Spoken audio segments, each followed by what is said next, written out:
Now, businesses right across the board have really welcomed the roadmap out of lockdown that's been revealed from the New South Wales Premier. When we reach that 70% full vaccination benchmark, some of the restrictions will be coming off. A lot of questions, though, about how the rules will actually play out and how the vaccination requirement will be enforced, because the freedoms will only come to the fully vaccinated.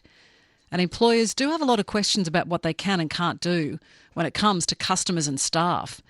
And we know so many businesses have lost money, others have been forced to lay off staff, and some have even closed up shop for good.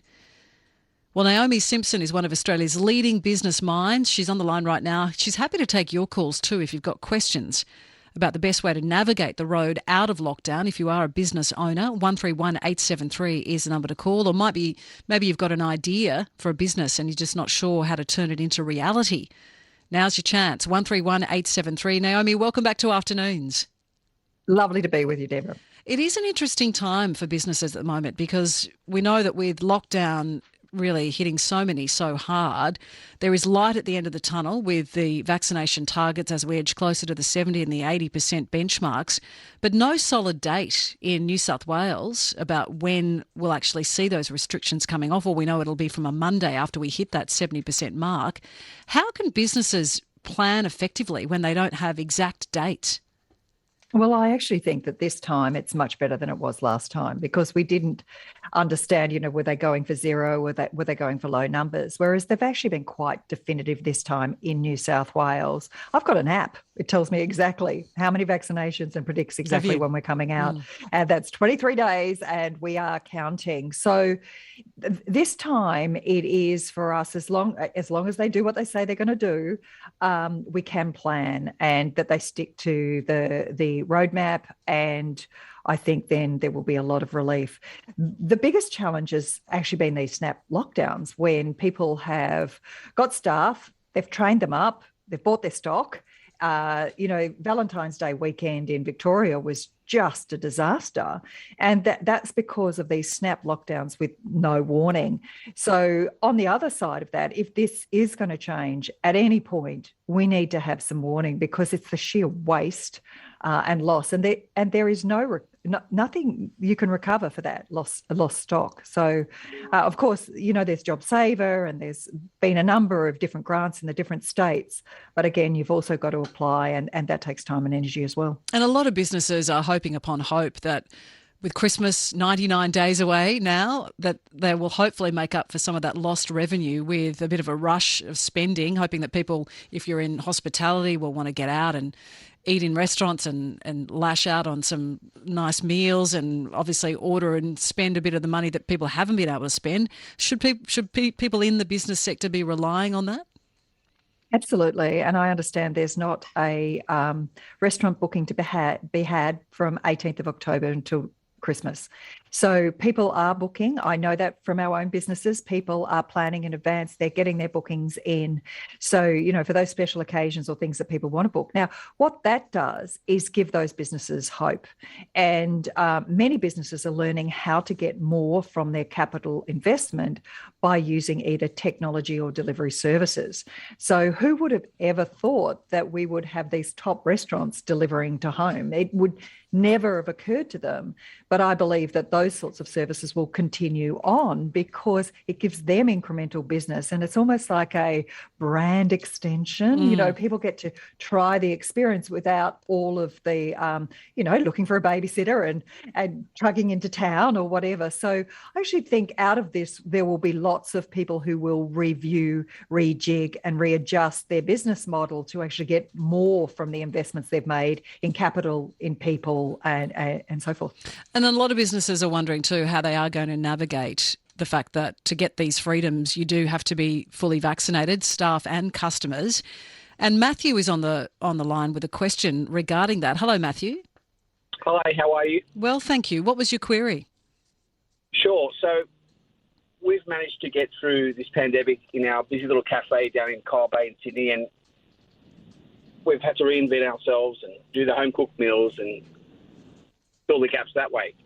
I'm just worried that when we do reopen and everyone has to be vaccinated and sign in and show their passports, that the people that choose not to, I'll have to tell them they're not allowed to come in. We've been serving these people for 15 years, and all of a sudden, I have to say, no, you can't come in. It's going to be really hard because of the way our business is set up. It's lots of takeaway. Everyone's working from home. It's fast-paced. They're using ordering apps. I'm just really struggling to get my head around how we're going to move forward. Yeah, it's a good question that many businesses are grappling with. What would be your advice on how businesses like Matthews could deal with that issue? Because it's what many will face, Naomi. Yeah, and Matthew, you've said it so succinctly. It's one thing to talk about workplace safety. It's another thing to talk about customers. So, I've heard Alan Joyce speak, and it's pretty clear he has a responsibility to keep his aircraft safe. People are not allowed to bring a knife on an aircraft, and therefore he has to do everything he possibly can to keep that workplace safe. And also, as of the 18th of October, which is currently when we're slated to have some easing, it won't be open slather. And that is that it will be, it's not like life is going to change on that day and everything's going to go back to normal. It is just not, because there will only be 70% vaccinated.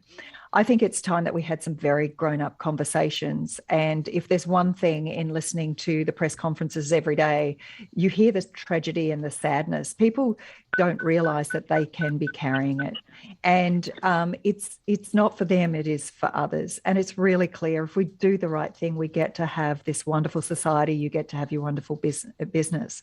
So we are challenging people to have grown-up conversations and say, mate, I don't know where you said it's not about medical advice, but I have to keep my other customers and my people safe. And this is what they've said that I have to do as a business owner.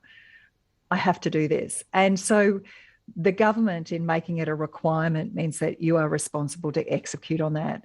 It is hard, but then you've also got to say, let's keep doing what we were doing before. Let's use the app. Let's get it delivered so that you don't lose that customer and ultimately they can move forward.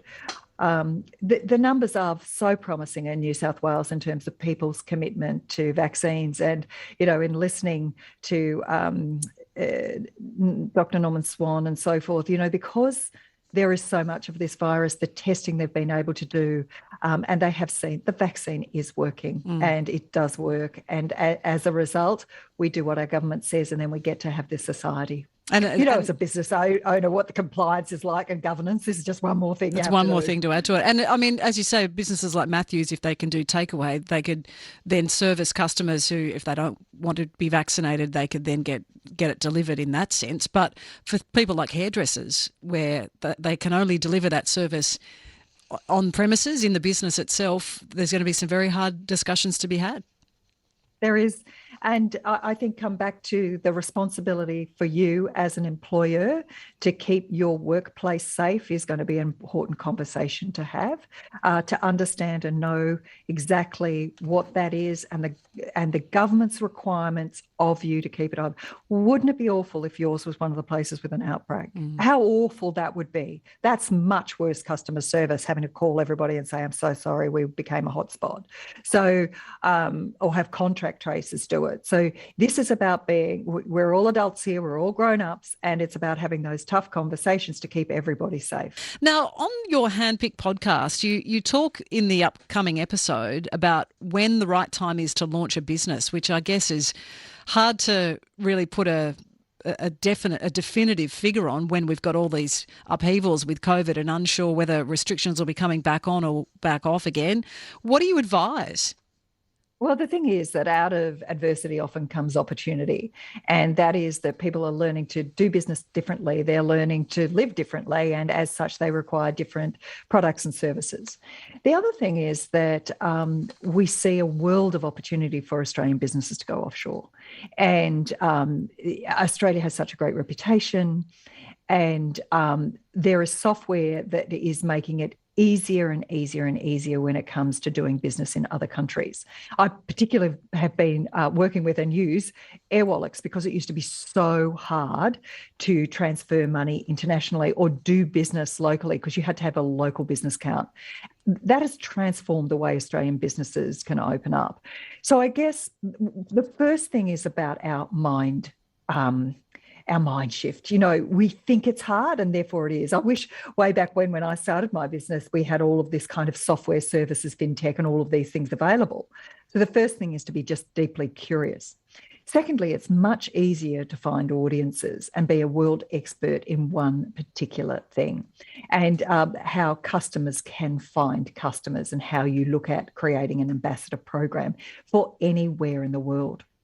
So, and that can also be for services. I mean, there's so many services that you can operate from rural Australia. Be a designer, have a typing service. There are so many different services that you can offer that you don't even require logistics and services. So the first thing is just the mind shift, choosing growth, thinking about, well, what can I see today?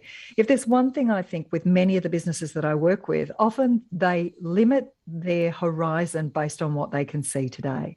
And the one request I make of every business owner, no matter whether you think, oh my goodness, I couldn't think bigger, invest at least 1 hour a week of thinking a year from now, of investing in learning about what is available to you as a business owner. And again, government is very supportive, Austrade and so forth. If you want to open up in the US, they'll, and it is going to provide export dollars for Australia. There is marketing programs and so forth that they'll support you with. So my first thing is just move your mind, think differently, think outside the box, as they say. And I know that sounds like a bunch of cliches, but in a time of change, it does represent opportunities. Yeah, it rings true, that is for sure. And you can listen to Handpicked with Naomi Simpson on any platform that you use for podcasts. It's all free, and it's great advice for anyone wanting to get into business or take their business to the next level. Always good to talk, Naomi. Thank you so much for joining us. Look forward to next time. Thanks, Deb. Naomi Simpson here on Afternoons.